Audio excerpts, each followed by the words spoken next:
나일강에 들어선 수천의 도시는 수십의 도시가 되었고 이제 두 개의 왕국이 되었습니다. 수천 년 동안 계속된 나일강과 하늘에 대한 이해는 두 왕국에 이르러 살아있는 신을 숭배하기에 이릅니다. 그는 세상의 이치를 수호하고 하늘과 이 땅을 연결해 영원한 풍요를 내리는 불멸의 존재입니다. 이 땅을 적시는 나일강이 하나의 원천에서 비롯되고 태양은 오직 하나만 있듯이 영국과 파피루스의 두 땅은 엮여 하나가 될 것입니다. 하나의 왕국을 위한 마지막 싸움의 승리자는 풍요의 검은 땅을 다스리는 정당한 계승자가 될 것이고 패배자는 악이 되어 사막의 모래 속으로 사라져야 될 것입니다. 이 모든 것이 신화가 되어 기억되고 역사가 되어 기록될 것입니다. 여전히 누가 이집트를 통일했는지는 명확하지 않습니다.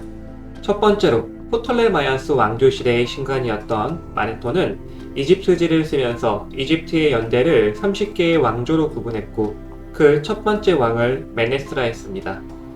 남아있는 신전들의 기록과 구전된 이야기들을 토대로 만든 그의 자료는 고대로부터 이집트를 연구하는 사람들이 중요하게 여겼고 현대의 고고학적 발굴은 그의 자료가 상당히 사실적이라는 것을 증명합니다. 마네토 이후 발견된 아비도스의 셀틱 1세의 왕명표에서는 맨이라는 이름을 첫 번째로 기록하고 있습니다. 모음이 없던 이집트 문자 특성상 맨이와 메네스는 상당한 유사성을 갖고 있어 둘을 동일 인물로 볼 수도 있습니다. 또 다른 시각으로는 맨이라는 단어가 파라오의 이름에서 쓰일 때 전통적으로 안정과 발현이라는 의미를 갖기에 첫 번째 통일군주를 상징하는 표현을 마네토가 그대로 적었을 수도 있습니다. 메네스와 맨이는 기록되었지만 이름 위에 어떤 발견도 없는 의문의 인물입니다. 두 번째 후보로는 나르메르 왕이 있습니다. 히에라콘 폴리스에서 발견된 그의 화장 팔레트에 그려진 부전은 정복군주로서의 모습을 명확하게 보여줍니다. 이집트 고고학 박물관의 대표인물로 무엇 하나 빼놓을 수 없는 세부적인 묘사는 그의 업적을 이야기합니다. 이 팔레트는 뒤편의 동그란 부분에 콜과 같은 화장에 사용된 안료들을 갈 수 있게 만들어졌습니다. 실제 화장을 위해 사용되었는지는 알 수 없지만 통일 이전 나카다 시기에도 만들어진 비슷한 유물이 여러 개 발견되어 그 전부터 의식을 위한 중요한 물품이라는 것은 확실합니다. 이 팔레트는 이야기의 서사에 따라 석퇴로 적을 내려치는 장면을 앞면으로 합니다. 그는 머리에 상하 이집트를 상징하는 높은 관을 쓰고 적을 처단하고 있습니다. 일격을 날리기 직전에 긴장된 근육이 잘 표현되어 있습니다. 허리에 4개의 암토 장식은 옷과 이어진 석고리 장식과 함께 왕을 화려하게 만들어 벌거벗은 채 억눌린 자들을 더욱 초라하게 합니다. 그 앞에 있는 맨은 또 다른 적의 코에 줄을 걸어 의인화된 손으로 단단히 움켜쥐고 있습니다. 날카롭게 묘사된 나머지 발 아래 6개 파피루스는 하 이집트의 6개의 주요 도시나 부족을 의미할 가능성이 높습니다. 이러한 표현은 왕의 의자 발판에 그려져 밝게끔 되어 있는 이민족을 상징하는 활과 비슷합니다. 이 밑으로 무릎이 꿇리고 무기력한 모습으로 머리채를 잡힌 채 처형의 순간을 기다리는 남자가 있습니다. 머리 옆의 상징은 그의 이름이거나 부족의 상징일 것입니다. 제일 위편의 두 소의 얼굴은 은하수의 여신 바트 여신입니다. 왕의 허리 장식에도 있는 이 암소 여신은 수천 년의 시대를 초월한 이집트의 가장 고귀한 여신입니다. 후대에 하토르로 바뀌어 호루스의 반려이자 사랑의 여신으로서 그 권위를 이어갑니다. 두 바트 여신 사이로 세레크라 불리는 왕의 상징이 있습니다. 신전 또는 큰 집을 묘사하는 테두리 안에 왕의 이름을 새겨놓은 초기의 왕명표입니다. 그 안에 메기와 끌은 나르와 메르로 읽어 이 왕의 이름을 나르메르라 하며 날뛰는 맥이라는 뜻입니다. 왕 뒤로 한 남자가 신발과 주전자 같은 토기를 든 채 서 있습니다. 흔히 왕의 신발 운반자라 불리는 왕의 최측근입니다. 이곳에서도 그는 왕을 뒤따라 성지에서 일어난 모든 일에 함께 있습니다. 왕조차 신발을 벗고 들어가야 하는 성스러운 땅에서 왕을 보필하고 그의 신발을 수습해 뒤에서 기다리고 있습니다.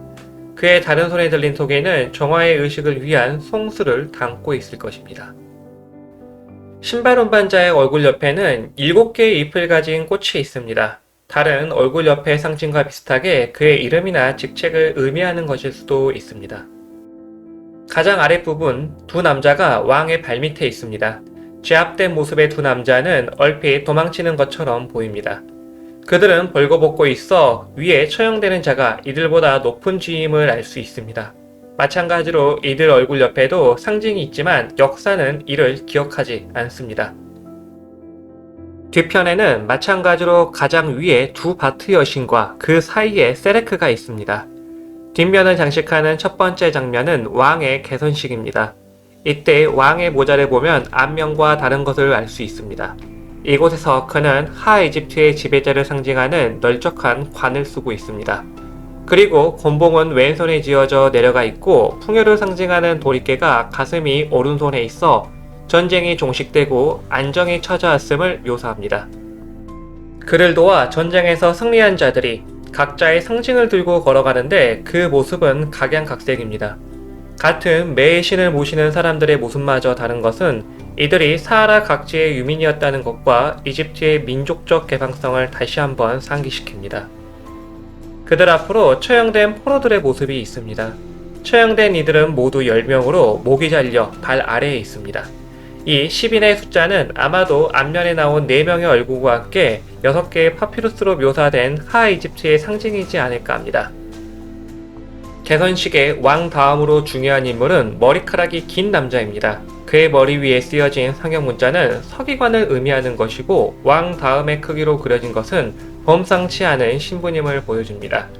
그가 입은 표본 가죽은 후대 왕에 가장 가까운 자들이 입었던 옷입니다. 왕을 뒤따르듯 신발 운반자의 표식에도 작은 변화가 생겼습니다. 얼핏 지나치기 쉬운 7개의 꽃잎은 이제 6개의 꽃잎으로 바뀌었고 이는 앞편보다 작게 그려진 왕의 모습과 하이집트의 상징이 무관하지 않을 것입니다. 상이집트의 왕은 이제 하이집트를 정복했고 두 땅 사이의 높고 낮음이 어쩌면 꽃잎의 개수에 영향을 줬을지 모를 일입니다. 개선 장면 아래로 팔레트 뒤편의 주요 장면이 가장 큰 그림이 있습니다. 서포파드라 부르는 목이 긴 사자의 형태를 한 괴물이 서로 묶여 하나가 되는 듯한 장면입니다. 두 괴물의 교차로 생긴 동그란 홈은 화장용품으로서 이용된 유일한 부분입니다. 메소포타미아의 우르크의 유물에서도 볼 수 있는 이 괴물은 이집트와 메소포타미아 두 문명의 교차를 이야기합니다. 두 문명 모두 빙하기가 끝나고 시작된 사막화에서 시작됐고 지리적 거리가 그리 멀지 않음을 생각하면 두 문명 사이의 교류와 유사성은 당연해 보입니다. 생물학적 증거는 없지만 기린의 목을 가진 암사자의 모습으로 보이는 이 괴물은 다양한 문화권에서 신성시되었습니다. 어떤 학자들은 공룡의 화석을 보고 발생한 신앙이라고도 합니다. 똑같이 생긴 괴물의 목에 줄을 걸어 진정시키는 듯한 사람의 모습도 마찬가지로 똑같습니다.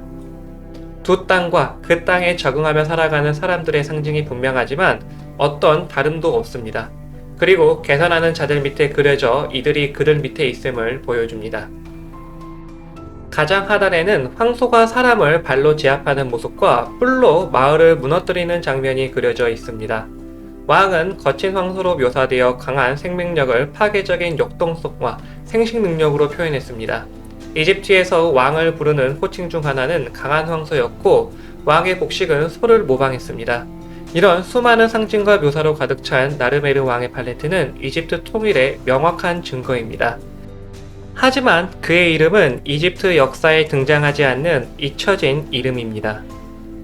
또 다른 후보로 정과랑도 있습니다. 고대 도시 네켄에서 발견된 그의 곤봉머리는 쟁기를 들고 있는 상이집트 왕으로서의 모습이 그려져 있습니다.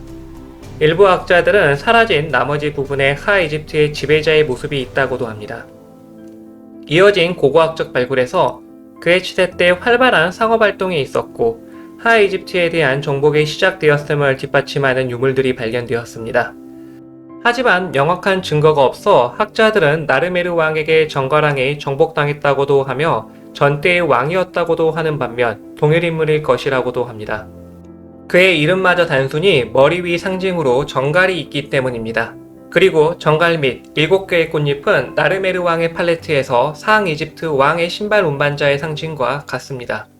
어쩌면 나르메르는 통일을 완수해 상이집트의 상징이었던 7개의 꽃잎을 넘어 뒤로 하는 더 높은 지위에 오르지 않았을까 조심스럽게 추측해봅니다. 상상력을 조금 더하면 8개의 꽃잎은 파피루스와 대비되는 상하 이집트의 상징인 수련을 의미합니다. 수련은 아침에 물속에서 떠올라 꽃을 피우는데 이런 모습은 심연의 아들이자 태양의 상징입니다. 어쩌면 그는 왕 위의 존재를 이렇게 신적으로 표현했을지 모릅니다. 대부분의 연구들은 지금까지의 발굴을 통해 메네스와 나르메르를 한 인물로 보고 있습니다. 이집트의 왕들은 보통 몇 개의 이름을 갖고 있고 아비도스의 왕명표가 만들어진 건 최초의 통일 후 적어도 1500년은 지난 후였습니다. 메네스란 이름은 나르메르가 통일 후 얻은 상징적 이름일 수도 있고 그간 있었던 몇 번의 혼란기는 이런 기록을 흐리게 하기 충분합니다. 최초의 통일을 누가 했는가는 이집트 역사에서 가장 오래된 질문 중 하나입니다. 이 영웅의 업적과 결정은 이후 수천 년간 지속될 이집트 역사의 근간을 이룹니다. 나름의 정리를 하면 정갈왕 혹은 그 이전부터 시작된 상하 이집트의 통합은 나르메르 때에 이르러 완료되었습니다. 그는 신에게 바쳐질 성물에 통일과 관련된 여러 상징적 장면을 그려놓았습니다. 상하 이집트의 군주로서 대적자들을 처단했고 하하 이집트의 지배자의 모습으로 개선식에 등장해 두 땅의 지배자임을 알렸습니다. 분명 무력을 통한 정복이었지만 하하 이집트의 문화를 존중했고 그의 발 아래에서 두 땅이 차별 없이 하나가 되었습니다. 나르메르 이후의 왕들은 통일 군주로서의 위엄을 두 개의 관을 겹쳐 쓰는 것으로 보였고 이 둘 사이엔 어떤 지위의 높낮이도 없었습니다. 그리고 그들의 호칭도 두 왕국의 것을 이어 부르는 것이었고 이런 상징들은 때론 각각 독립적으로 사용되기도 했습니다. 이런 혼합과 절충은 나일강이라는 삶의 원천을 공유한 이집트인들에게는 당연한 것이었고 후에 이집트를 정복하고 세상의 패자가 될 또 다른 영웅의 자격이기도 했습니다. 페르시아의 이집트 통치는 자격을 얻지 못해 다스리지 못했고 알렉산더는 그저 왕의 관을 쓰고 제사를 지내는 것으로 이집트를 얻었습니다. 그 뒤로 이집트에 온 카이사르는 클레오파트라와 결혼함으로써 이 자격을 얻었고 군림하지 않은 채 통치할 수 있었습니다. 클레오파트라는 자신의 역할을 잘 알고 이용한 정치가였습니다. 이집트의 신앙이 희미해지고 믿음과 통치의 계약이 깨질 때까지 첫 번째 왕의 결정은 유효했습니다. 그리고 만약 당신이 이집트를 여행하게 된다면 이런 상하의 경계가 여전히 존재하는 것을 알게 될 것이고 이 둘은 아무런 차이가 없다는 것 또한 알게 될 것입니다.